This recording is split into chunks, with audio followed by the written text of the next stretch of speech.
We're shooting and suddenly Salik's glasses get taken by a black kite, right?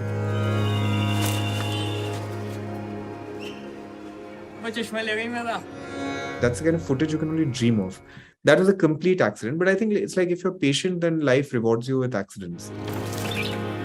जिंदगी खुद एक तरह की रिश्तेदारी है. हम सब हवा की बिरादरी हैं.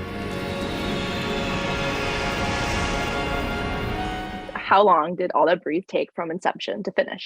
I think 3 years, 2.5 years to shoot, and about 9 months-ish to edit overall. We used this Canon C500 for the most of it. We also used the Canon C70. I think we have a mountain of footage. I don't know. I think it must be around 400 hours. There was a core team of about 5 people always. At its largest, I think it would have been about 8 or 9, but I don't think it was ever bigger than 10. We had one person recording the sound called Niladri, one person with a recorder and with a huge boom recording everything. How many kites do you think you encountered in the process of filming this?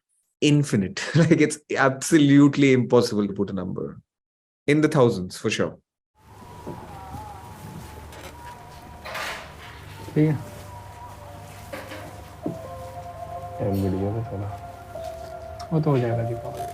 How did you find these brothers? How did you find this wildlife rescue? How did they come into your lives?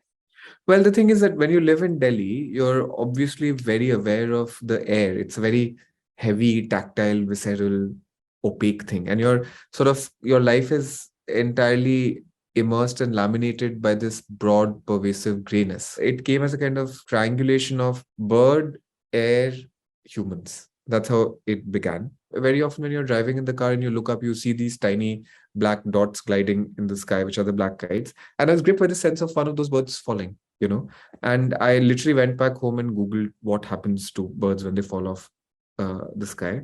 And that's when I first came upon the incredible work of the brothers. Look, this film was never meant to be a sweet film about nice people doing cute things.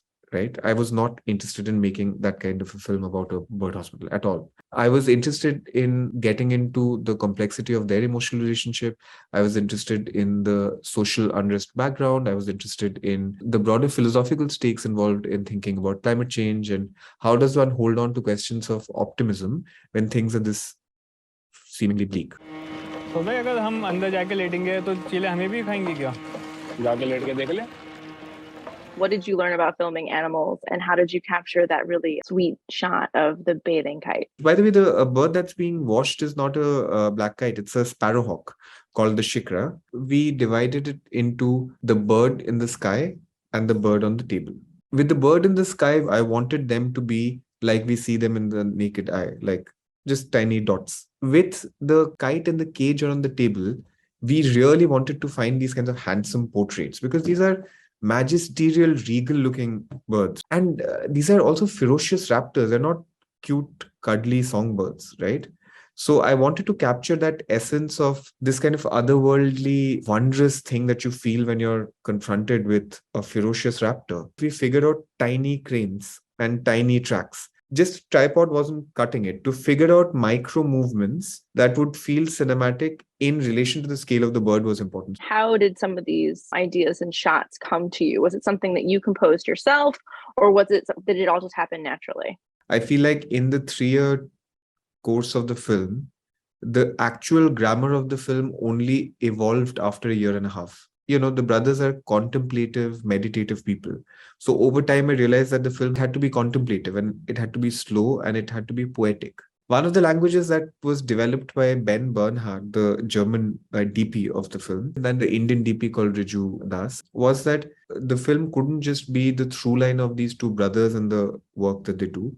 Firstly, the film it's about human, non-human entanglement. All that breathes is about all the things that tie us together. It's about kinship and neighborliness to non-human life.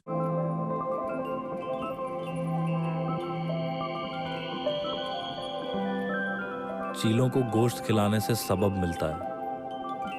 We had to shoot animals and find a language to not make it look like a conventional nature doc. So we had to find a kind of lyrical vocabulary to shoot it. And that's when we realized these slow pans where there's an element of the city in the background and you have the animal and they're uncut. The handheldness often has a kind of restlessness or anxiety to it. And we couldn't do that. And it had to be, aestheticized and tripoded and set piece. Because usually if this is a character and this is the camera, in documentaries you're usually doing this, right? As the character is moving, you're doing this in the verite form. This time what we do is we set two tripods, a slider in the middle, and the camera just keeps doing this slowly. So even if the character is going here and we're going like this, it's fine to leave the character and then come back again. Finding the cadences and the intuitive rhythms of the space organically and let people exit and enter. And that has a kind of a lyrical flowy quality to it. मेरा थोड़ा अलग है, मुझे life में कुछ और भी चाहिए. सऊद और मैंने पिछले 20-21 साल में जो बनाया है, चलाया है, वो किसी मिरेकल से कम नहीं है.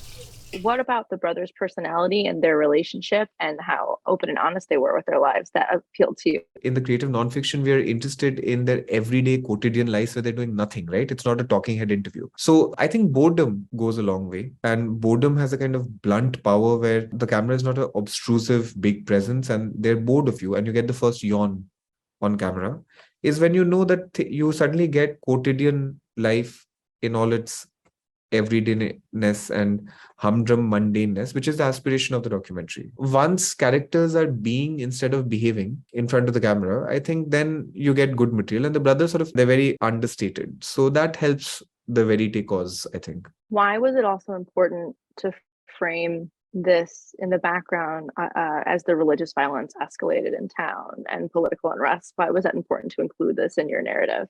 So it wasn't so much why it was important, it was how it would come in. We realized that we were interested in working with the figure of the leak, where the outside macro world kind of leaks or hemorrhages in. So a character goes to the balcony, you hear the audio of crowds protesting. I felt like it had to be an oblique thing because it's an oblique tangential thing in their life, where people who are not familiar with the context of the city also sense that the brothers are doing what they're doing, despite the city being so difficult.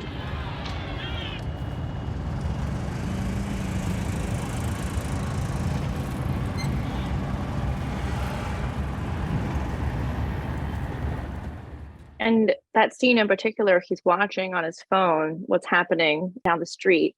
And then what does he do? He pulls a chipmunk out of his pocket. How do you find hope when things are this dire? How do you film this movie also and keep it optimistic? Did you want to keep it optimistic? It feels like there is hope in here, though. Actually, the question of hope for me is the founding question of the film. There's a lot within environmental discourse that bothers me. Very often, if you pedantically lecture an audience, it doesn't work. And the brothers were interesting to me because they were not doing they're not gloom and doom merchants. They have a kind of stoic, wry resilience. The birds are going on falling. You have to put your head down and go on. And in that, there's a kind of cruel optimism. It's a complicated kind of redemptive hope, where of course they're hopeful and every bird that flies off is a tiny miracle. It feels bleak, but what they do, their quixotic acts are tiny life rafts of hope. And I think it's strong and I think it's in that way hopeful, but it's a kind of complicated, guarded, cautious, cynical hopefulness. जो चीज़ें सांस लेती हैं उनमें कोई फर्क नहीं दिखना चाहिए.